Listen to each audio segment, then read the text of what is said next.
Right, ఇక కర్నూలు రాజకీయాలు చాలా ఆసక్తికరంగా ఉన్నాయి.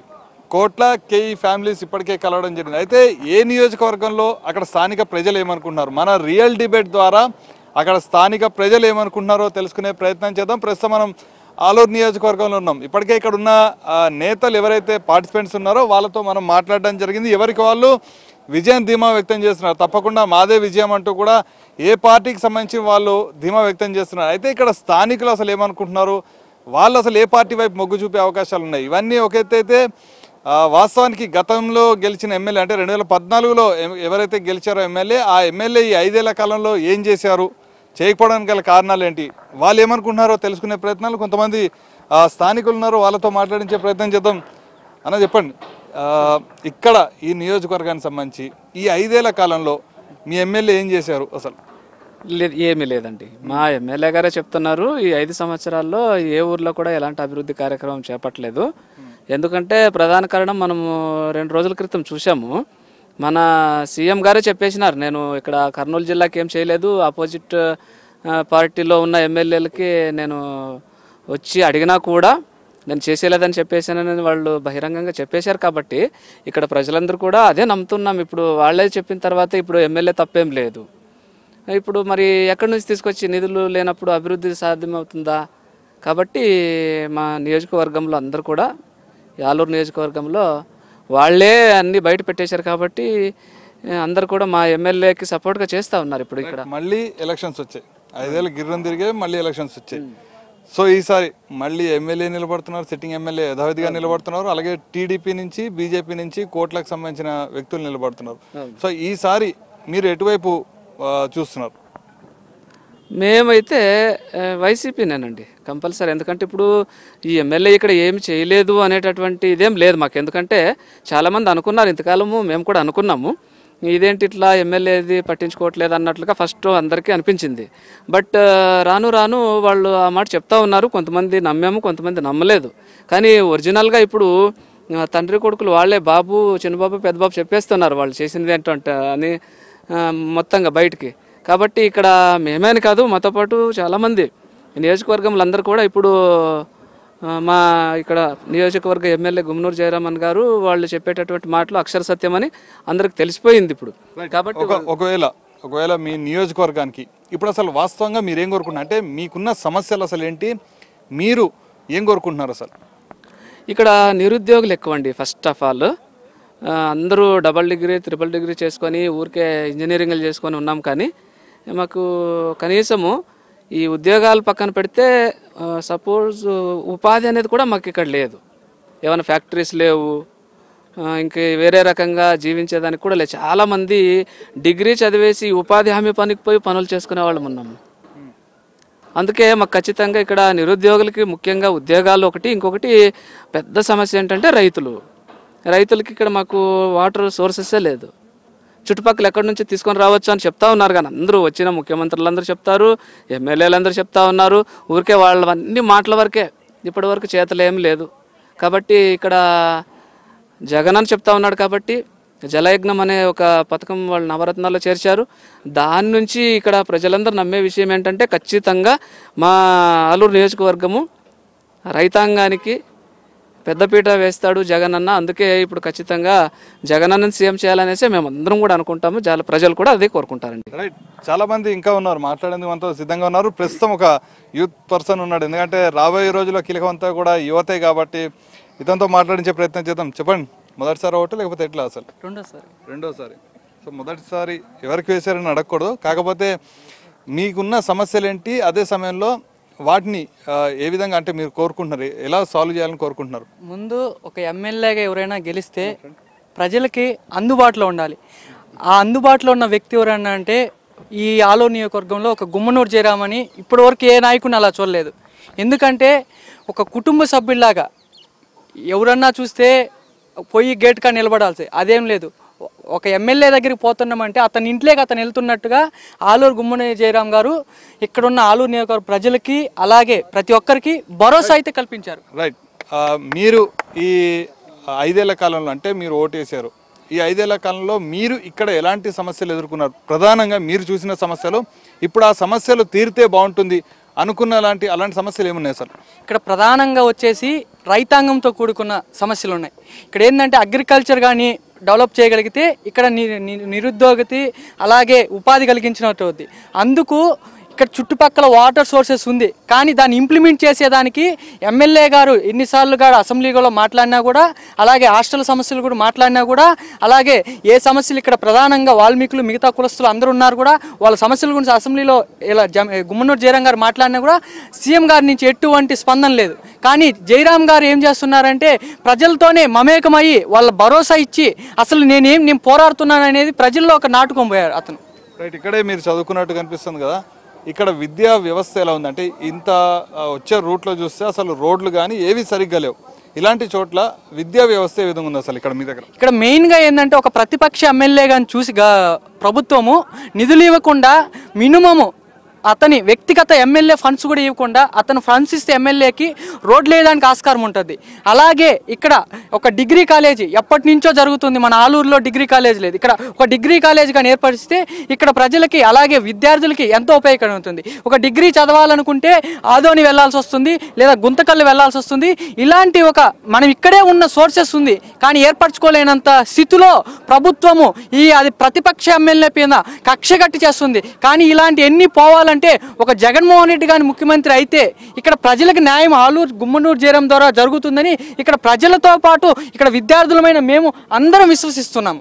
రైట్, చాలా మంది ఉన్నారు ఇంకా మాట్లాడేందుకు, ఎందుకంటే స్థానిక సమస్యలు అనేవి చాలా కీలకం కాబట్టి ఆ స్థానిక సమస్యలకు సంబంధించి ఆ సమస్యలు స్థానిక ఎమ్మెల్యేనే పరిష్కరించాలనే కోరిక ప్రతి ఒక్కరిలో కూడా ఉంటుంది. అయితే 5 ఏళ్ల కాలంలో చూసుకుంటే వాస్తవానికి మనం ఇక్కడ స్థానిక ఎమ్మెల్యే ఎవరైతే ఉన్నారో అతనితో కూడా మాట్లాడడం జరిగింది. అతను కూడా చెప్పే ఒకే ఒక విషయం నిధులు కేటాయించకపోవడం అనేది.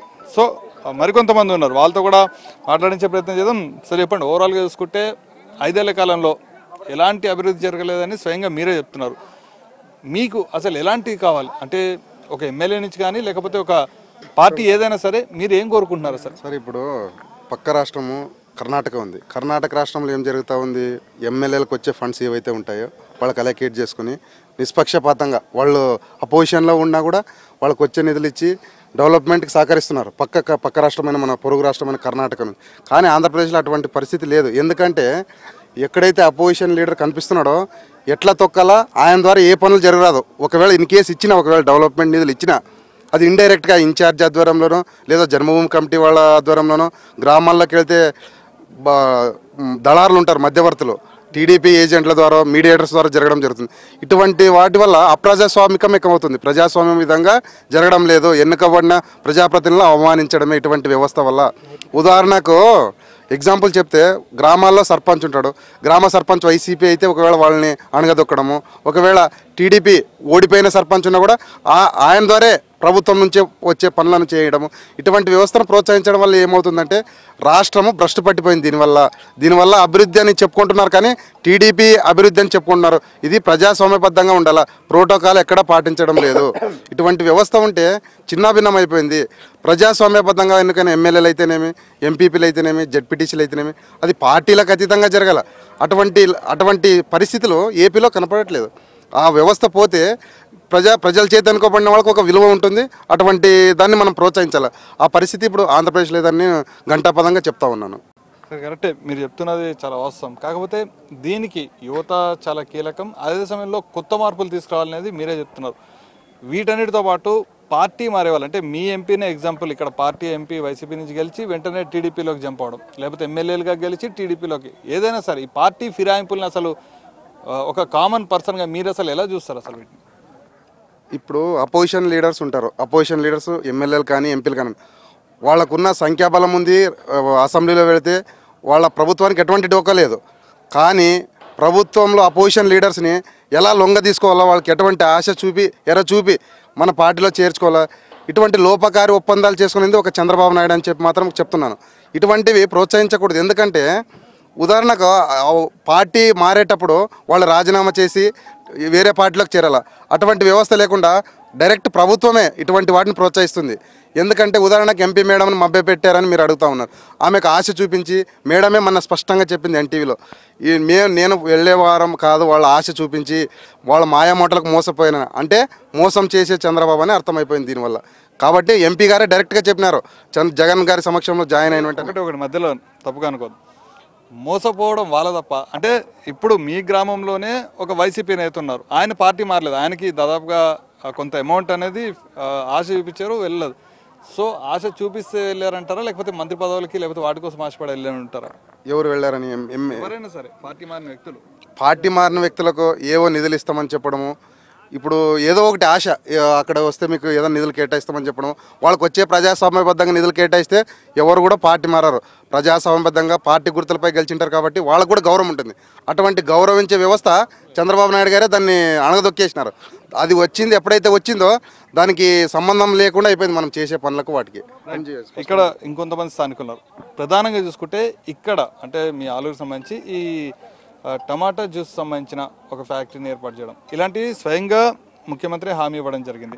సో దానికి సంబంధించి అసలు మీరు ఇక్కడ స్థానికులు కాబట్టి దానికి సంబంధించి అసలు డీటెయిల్స్ ఏంటి అసలు? ఇంకోటి సార్, ఎందుకంటే దాదాపు మా రాష్ట్రంలోని రాయలసీమలో ఆలూరు తాలూకా చాలా వెనుకబడే ప్రాంతము. ఎందుకంటే కోల్డ్ స్టోరేజ్ అనేది గత కాంగ్రెస్ ప్రభుత్వంలో కూడా కోల్డ్ స్టోరేజ్ ఏర్పాటు చేస్తామని హామీ ఇవ్వడం జరిగింది. అయితే కాంగ్రెస్ ప్రభుత్వం కూడా ఆ హామీని విస్మరించడం జరిగింది. అదేవిధంగా తెలుగుదేశం అధికారంలో వస్తే కూడా జ్యూస్ ఫ్యాక్టరీ, ఇది కోల్డ్ స్టోరేజ్ ఫ్యాక్టరీ గోడౌన్ అనేది ఏర్పాటు చేయడం జరిగింది. దాన్ని కూడా తుంగలో పెట్టడం. ఎందుకంటే ఇవన్నీ కోల్డ్ స్టోరేజ్ అనేది ఏర్పాటు చేస్తే, గోడౌన్ ఏర్పాటు చేస్తే, ఎందుకంటే రైతులు పండించిన పంటలు గిట్టుబాటు వచ్చేంత వరకు కూడా అక్కడ గోడౌన్లో దాచిపెట్టుకోవడానికి అవకాశాలు ఎక్కువ ఉంటాయి. ఇంకోటి మరలా ఎందుకంటే ఈ మధ్యనే కొద్దిగా ఎల్ఎల్సి ప్రాంతాల్లో మిర్చి అనేది కూడా పండించడం జరుగుతుంది. ఆ మిర్చి ఇప్పుడు దాదాపు గిట్టుబాటు ధర లేక అతి తక్కువ ధరకు అమ్ముకొని దాదాపు లక్షల్లో కూడా నష్టపోయే పరిస్థితులు ఉన్నాయి. కాబట్టి ఇప్పటికైనా, ఎందుకంటే జగన్ గారు ఒక గతంలో వైఎస్ రాజశేఖర రెడ్డి గారు రైతు బిడ్డగా రైతుల కోసం ఎన్నో సంక్షేమ కార్యక్రమాలు ప్రవేశపెట్టడం జరిగింది. ఇంద్ర జలప్రభ అని, అదేవిధంగా ఇంకా రుణమాఫీ కావచ్చు, ఇట్లా కొన్ని హామీలు ఇచ్చి, అదేవిధంగా ఆయన ఉండే కాలంలో కూడా వర్షాలు కూడా పుష్కలంగా రావడం వల్ల కూడా పంటలు బాగా పండడము, గిట్టుబాటు ధర రావడం కూడా లభించడం జరిగింది. ఇంకోటి ఎందుకంటే కొద్దిగా ఇటు వస్తే ఆలూరు, ఆస్పరి, దేవరకొండ మండల ప్రాంతాలు కూడా చాలా నాన్ ఇరిగేటెడ్ ఏరియా. ఇప్పుడు వేదవతి ప్రాజెక్టు ఉంది. వేదవతి ప్రాజెక్టు గతంలో నుంచి ఇప్పటికి కూడా మన గతంలో చంద్రబాబు నాయుడు దానికి శంకుస్థాపన చేయడం జరిగింది. అయితే శంకుస్థాపన చేయడం జరిగింది కానీ దాదాపు భూమిని కూడా ఆక్యుపై చేయలేదు. ఎందుకంటే మాటల వరకే పరిమితం అవుతున్నాయి. అయితే ఇప్పుడు కూడా ఎమ్మెల్యే గారు రేపు వైఎస్ఆర్ కాంగ్రెస్ పార్టీ అధికారంలో వస్తే వేదవతి నిర్మించి తాగునీరు, సాగునీరు అందిస్తామని చెప్తున్నారు. ఎందుకంటే దానికోసమైనా ఈ వెనుకబడిన ప్రాంతం అభివృద్ధి చెందాలని కోరుకుంటూ ఈ ఆలూరు తాలూకా వాసిగా ఖచ్చితంగా ఇక్కడ స్థానిక ఎమ్మెల్యే జయరాం గారు ఎమ్మెల్యే కావాలని, అదేవిధంగా రాష్ట్రంలో జగన్మోహన్ రెడ్డి సీఎం కావాలని నేను కావచ్చు, నాతోటి మీ ప్రజల అన్నల తమ్ముళ్ళు కూడా ప్రతి ఒక్కరు కూడా కోరుకుంటున్నారు. టీడీపీ ఇప్పటిదాకా ఏదైతే ప్రభుత్వ పథకాలు ప్రవేశపెట్టిందో అవి మీ వరకు వచ్చాయా?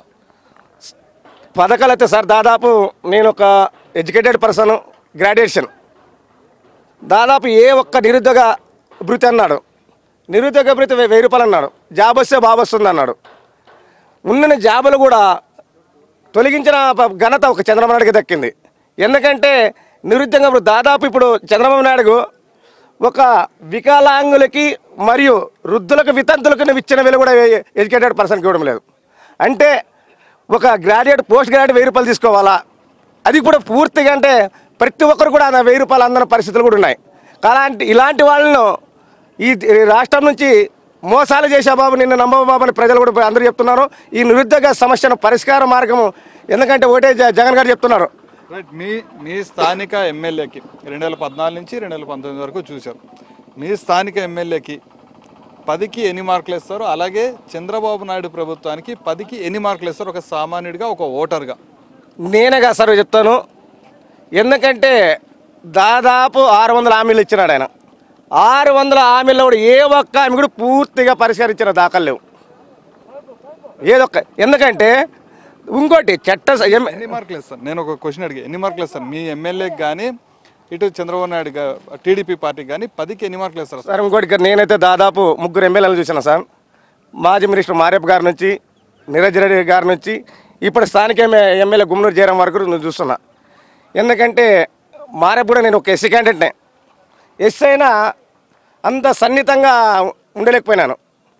ఆయన చూసిన సరే వస్తా సార్ మీ కాడికి వస్తున్నా. ఇంకా తర్వాత నీరజ్ రెడ్డి గారు ఎమ్మెల్యే గారు అయినారు. నీరజ్ రెడ్డి గారు అపార్ట్మెంట్ ఇస్తేనే మేము వెళ్ళాలి. ఎందుకంటే ఆ పిల్లలు ఒక వయసు గ్రామ సర్పంచ్ కూడా పనిచేసిన. మళ్ళా గుమ్మనూరు జయరాం గారు ఎమ్మెల్యే అయిన తర్వాత సాధారణ నేనే కాదు, ఏ వ్యక్తి కనబడినా ఒక సోదరునిగా, ఒక అన్నగా, తమ్మునిగా భావిస్తూ చేయడం వల్ల దాదాపు నేనే కాదు, నాతోటి ఇది తాలూకు నుండి ప్రజలందరూ కూడా ఒక అన్నగా భావిస్తారు. కాబట్టి ఆయనకి నేను 10కి 10 మార్కులు కూడా నేను వేస్తా. డ్యూర్ వేస్తాం. రైట్. ఓటాకు వచ్చిందా? ఇప్పుడైనా లేకపోతే లాస్ట్ టైం వేసావు. నీకు ఇచ్చిన హామీలు ఒక్కటే నెరవేరిందా? మీ ఇంటి పరిస్థితులు కానీ మీ ఊరి పరిస్థితులు కానీ ఏ విధంగా ఉన్నాయి సార్? మా ఊరి పరిస్థితులు అయితే తెలుగుదేశం ప్రభుత్వం వచ్చిన తర్వాత నుంచి అంటే వాళ్ళ మినిస్టర్లు చట్టసభల్లో మాడుతున్నారు కదా.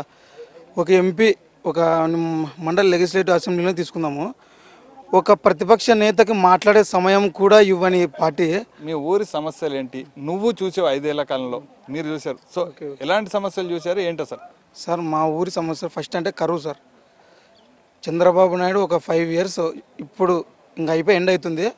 ఆ 5 ఇయర్స్లో కరువు తాండవిచ్చింది సార్ ఈ రాష్ట్రం అంతా, ఆంధ్రప్రదేశ్ రాష్ట్రం అంతా. ఫస్ట్.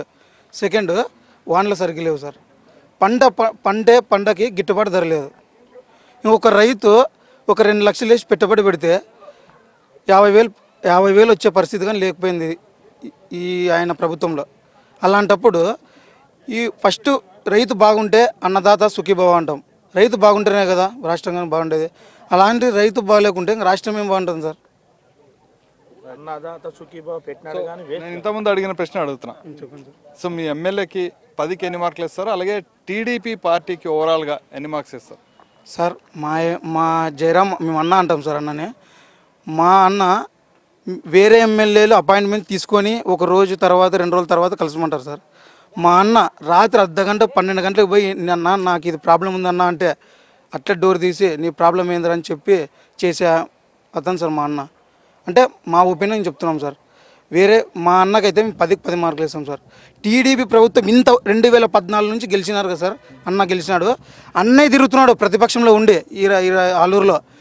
టీడీపీ పార్టీ పైన ఉండి కాబట్టి ఒక్కరు రారు కదా సార్ ఇక్కడికి. ఒక్కరికి వచ్చి ప్రజలతో మమేకమై ఉండే పరిస్థితి లేదు సార్ వాళ్ళకి. అన్న ప్రతిపక్షంలో ఉండి కూడా ఆయన ఇప్పుడు నీళ్ళు రాకున్నా వచ్చి నేను ముందు పోరాడుతూ అంటున్నాడు సార్. అర్థం చేసుకోండి సార్, ఒక నాయకునే ఉండే లక్షణాలు ఉన్నాయి సార్ మా అన్నలో. మొత్తంగా చూసుకుంటే మాత్రం ఆలూరు నియోజకవర్గంలో ఇది గ్రామస్తుల వాళ్ళ మాట, వాళ్ళ ఒపీనియన్, మనసులో ఉన్న మాట చాలా బహిరంగంగా చెప్తున్నారు. ఎందుకంటే 5 ఏళ్ల కాలంలో స్థానిక ఎమ్మెల్యే ఏవైతే హామీలు ఇచ్చారో వాటన్నింటినీ నెరవేర్చే ప్రయత్నాలు చేశారు. కానీ టీడీపీ ప్రభుత్వం నుంచి రావాల్సిన నిధులు రాకపోవడంతోనే ఇక్కడ ఎమ్మెల్యే ఏం చేయలేకపోయారు. కాబట్టి తప్పకుండా ఈసారి కూడా ఎమ్మెల్యేనే గెలిపించుకుంటాం. అదే సమయంలో వైసీపీ కూడా ఈసారి అధికారంలోకి వస్తుందనే వీళ్ళంతా కూడా చెప్తున్నారు. అలాగే చాలా సంవత్సరాలుగా పెండింగ్లో ఉన్న అనేక సమస్యలు కూడా తీర్చాలంటే తప్పకుండా ప్రభుత్వం రావాల్సి ఉంటుంది. ఇంతకుముందు ఒక స్థానికుడు కూడా చెప్పారు, ఒక్కొక్క రాష్ట్రంలో ఒక్కొక్క తరహా ప్రత్యేకతలు ఉన్నాయి. అదే సమయంలో అక్కడ దానికి సంబంధించిన ప్రతిపక్ష ఎమ్మెల్యేలకు కూడా నిధులు అనేవి కేటాయించడం జరుగుతుంది. కాకపోతే ఇక్కడ అలాంటి సిచ్యువేషన్ ఉండట్లేదు. అయితే పార్టీలు మార్చడం, లేకపోతే అనగదొక్కే ప్రయత్నాలు చేయడం, ఈ రెండే జరుగుతున్నాయి అనే కాన్సెప్ట్ ఇక్కడ లోకల్లో ఎవరైతే ఉన్నారో ఆలూరు నియోజకవర్గ సంబంధించిన గ్రామస్తులు కూడా చెప్తున్న పరిస్థితి కనిపిస్తుంది. ఇది ఈరోజు మన రియల్ డిబేట్ ఆలూరు నియోజకవర్గంలో. మరొక రియల్ డిబేట్తో మళ్ళీ కలుద్దాం. వీడియో జర్నలిస్ట్ రాజుతో, ఆర్కే ప్రైమ్ 9 న్యూస్, ఆలూరు నియోజకవర్గం నుంచి.